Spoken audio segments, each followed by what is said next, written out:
Vicky Earn stated in one of my online sources that it is true that pit bulls grab and hold on, but what they most often grab and refuse to let go of is your heart, not your arm.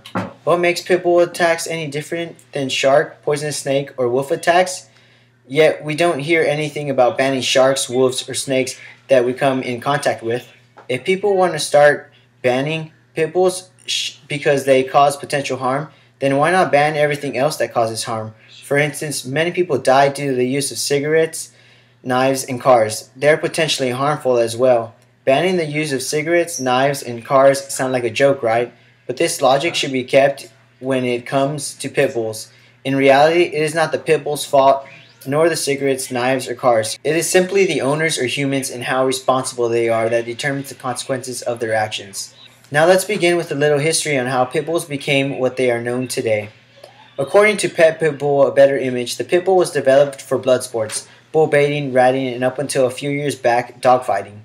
Now, the American Pit Bull Registry states that the first blood sport, bull baiting, originated along with the pit bulls during the time of the Romans. When humans could not regain control of their bull, they relied on trained dogs to grab the nose of the bull and hold on to it until the bull reached a submissive state. The sport of bull baiting was essential to pagan way of worship and entertainment during the time of Minrose in Crete. Mithras was the name of the god they worshipped too with this sport. The Romans began expanding their empire, and wherever they traveled to conquer, so did the sport. Bull baiting fizzled out in 1835 due to it being officially banned. After bull baiting became banned, a new sport emerged called ratting. Ratting was a sport in which rats were put into a pit with a dog for a specific amount of time, and the more rats the dog killed, the better the dog got placed in the match. This sport, ratting, is how a pit formed in the name of the breed pit bull. The last sport that has made the pit bull to what it is known today is dogfighting. The pit bull was mixed with a whole number of breeds to make it more intelligent and stronger for better performance. According to John Bastian on Caesar's Way from the television show The Dog Whisperer, dogfighting was an underground activity that became so popular in the UK that it made its way to the USA. The dogs never let their owners down when it came to fight. They gave it everything they had until death. Fights have been recorded where the pit bull will look at its master and see the master cheering, "Come on," and because the dog was so loyal and wanted to make its master happy, the dog tried harder and harder to kill. When you have two pit bulls going at it, both wanting to just please their master and win, you start to see that the dogs are controlled by humans in a sense. Humans are the ones responsible for what they have become. Through all the sports that dogs have been through, it has made the pit bull into a dog of power and athleticism that is perfect for a guard dog. Now that the violence that came from all the sports is diminishing, the pit bull would be a valuable asset to have for home security. Just by owning a pit bull, a burglar or any other criminal will think twice about breaking in or committing the crime that they have planned. On November 21st of this year in Indianapolis, a family dog saved a baby from a kidnapper. Of course, they did not mention that it was a pit bull because they cannot ever be doing something good like saving lives. Two burglars attacked the mom, but since she did not have any money or anything to offer them, they took her 3-month-old baby. One little problem: a pit bull blocked their way out. As soon as they saw the pit bull, they tossed the baby back to the mother and left in a hurry. Yes, just the intimidation factor, the pit bull can and will stop crime like it did for this fortunate family.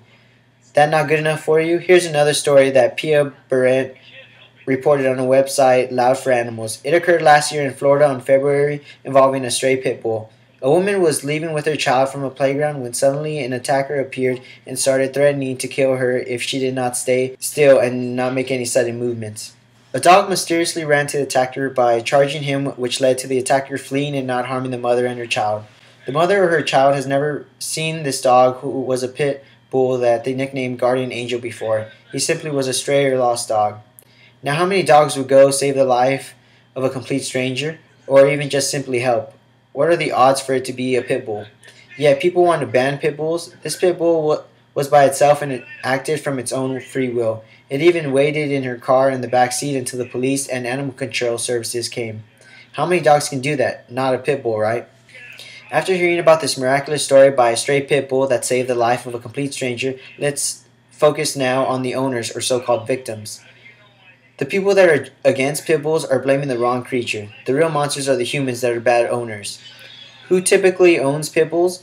According to John Bastian again, drug dealers and gangs are the stereotypical owners of these vicious guard dogs. Pit bulls are just the dog that most tough guys need to show that they are cool. I have a family dog that is a pit bull named Parker. She is the most unaggressive, loyal dog that we could ask for. Of course, like any other puppy should be raised, my stepfather took the time to train her to act the way she does. Since she is an inside dog, she only goes outside to pee. In my old house, we would let her be in the back for about 30 minutes just to do her business, and we would bring her back in. Well, Parker would dig and go under the fence and come knocking on our front door after about 5 minutes. She did this about 4 times. Now, is that not love for her owners? She pees on contact every time she meets someone for the first time because she gets so excited. When I went home for this Thanksgiving break, I went to pet her and she peed herself because she was so excited to see me. That is pretty embarrassing, but I felt her love towards me. The owners are key to have a well-behaved dog.